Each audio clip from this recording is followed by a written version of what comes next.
Try this out with your player. If they're having trouble with that back elbow, or they're having trouble pulling or rolling off the ball early.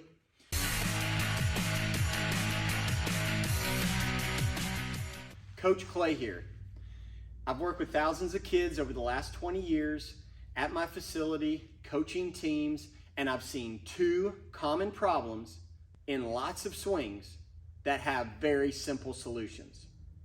The first is a player's top hand and backside arm.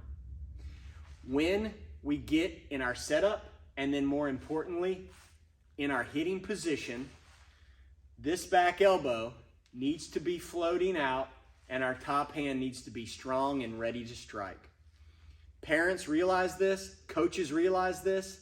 It doesn't take but a few minutes on the internet watching swings from big leaguers or some of the better college players, and you will see when they're ready to fire that back elbow is much higher than the front one and floating out behind them. Some of them aggressively so.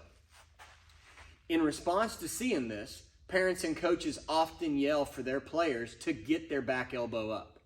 Now, this is probably not the best cue because a player that might have a weak top hand and weak backside arm immediately hears that and they throw their elbow up, causing tension to come into their neck, shoulder, and arm.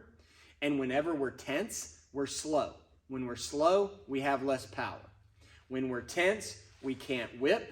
When we don't whip, we lose power. So instead of yelling to get that back elbow up, the simple solution is one, to focus on that front elbow. When we're in our ready position, some people start 50-50, other people start a little more on their backside.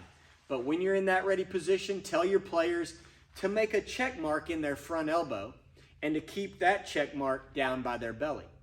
What that does is immediately, once you get that check mark in your front arm and put it by your belly, it immediately puts that backside elbow back where it needs to be without forcing it up and causing tension.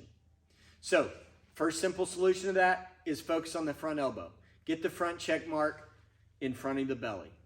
The next cue to give is to let that back elbow float out behind you. So instead of get it up, just let it float. And if it floats back there, we create a relaxed, loose shoulder, elbow, and arm that when we do go to strike, we'll have a lot of whip and a lot of speed. Now, the second problem that we see is with the grip itself. And sometimes the back elbow, the front elbow, this can all be related. There is some variability in how people hold the bat. Some players have a lot of success getting the bat out in the tips of their fingers. They feel looser and more whippy and feel like they have more power when the bat's out in the tips of their fingers. Other players like to have the bat deeper in their palms, and there are players that have success either way. It's more of a personal preference thing. So we don't need to focus on how much they're out in the fingertips or how deep it is in your hand. It is a good thing to mess around with if you're older and you want to experiment. Go for it. See which one seems to fit your swing style the best. But the positioning of where our knuckles are, there is some standard that we need to look for. And that is these big knuckles, right, on the top of the hand, our boxing knuckles, the ones we punch with, right, they need to be outside these little knocking knuckles, the ones you would knock on a door with, okay? So you get your knocking knuckles sort of on top of the bat.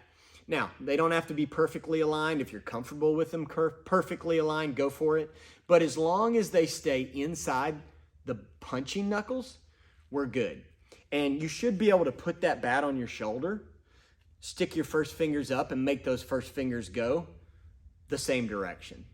If they're here, we're starting to get wrapped up too much, okay? The problem with that, if we're wrapped too much, when we go to hit the ball and try to stay through contact, the arms will roll our bat out of the plane of the pitch. Now, that helps, the proper positioning of the knuckles, but we also need the proper force in which to hold the bat. Lots of players hold the bat too tight when they get in their ready position to swing. If we put how tight you hold the bat on a scale of 1 to 10, with 10 being as tight as you can hold the bat, and 1 being so loose the bat starts to slip, we need to hold the bat about number 3, right? So you'll see players ready, good hitters, and you can see the bat almost moving around in their hands because they have that nice 3.5 grip. If somebody were to come up behind us and pull the bat from us while we're in our stance, that bat would come right out of our hands if we're holding it properly. If the bat doesn't come out, you're probably holding it too tight. So make sure we have a nice loose grip on the bat. Those little knocking knuckles are inside the big punching knuckles. You get a check mark in your front elbow, put it down by your belly, and let that back elbow float out behind you. And when we load and step and we're in our hitting position, we're going to have that proper top hand positioning, good backside positioning, ready to come to the ball and strike. Try this out with your player. If they're having trouble with that back elbow or they're having trouble pulling or rolling off the ball early, try these simple solutions. Let me know how it goes. Subscribe to the channel if you haven't already, and we'll see you down the road.